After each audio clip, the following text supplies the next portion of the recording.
প্রিয় বন্ধুরা, এই মুহূর্তে আমরা চলে এসেছি বেলকুচি উপজেলা চত্বরে, যেটা সিরাজগঞ্জের একটা উপজেলা। এই মুহূর্তে আমার নিজেকে মনে হচ্ছে আমি যেন কোনো এক পাখির রাজ্যে চলে এসেছি, কারণ ডানে বামে সামনে এবং পেছনে যেদিকেই তাকাচ্ছি যেন শুধু পাখি আর পাখি।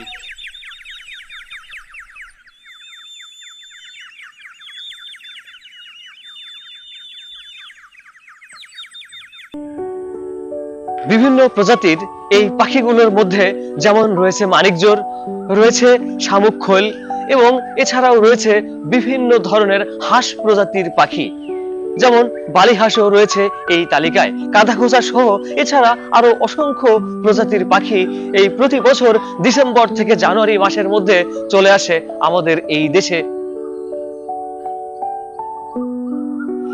আমরা যখন বেলকুচি উপজেলা চত্বরে পৌঁছালাম, তখন এসে এত পাখি দেখে আমরা অনেকটাই বিমোহিত এবং আনন্দিত হয়েছি, কারণ পাখিদের এই অপরূপ সৌন্দর্য আমাদেরকে দারুণভাবে মুগ্ধ করেছে।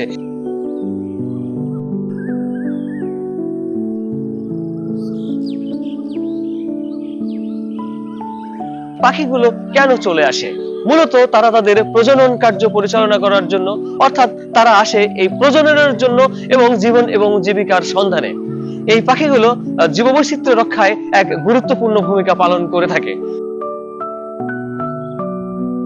আমরা এটাও জেনে খুশি হয়েছি যে যারা যথাযথ কর্তৃপক্ষ রয়েছে তারা পাখিদের সংরক্ষণে এবং এই উপজেলা চত্বরকে পাখিদের অভয়ারণ্যে পরিণত করতে সার্বিক সহযোগিতা করে যাচ্ছেন।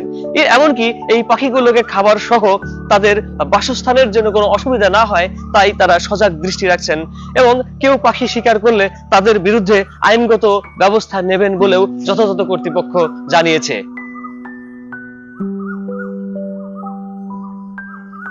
বিগ্রহের এই বিশ্বায়নের এই আধুনিক এই যুগে পৃথিবীতে যেখানে বেজে চলেছে যুদ্ধের দামামা, যেখানে শুরু হয়েছে হানাহানি, মানুষে মানুষে খুন খারাপি এবং মারামারি এবং হিংসা বিদ্বেষ, ঠিক সেই মুহূর্তে হাজার হাজার কিলোমিটার দূর থেকে পাখিগুলো এসে আমাদেরকে শিখিয়ে দিয়ে গেল সাম্যের কথা।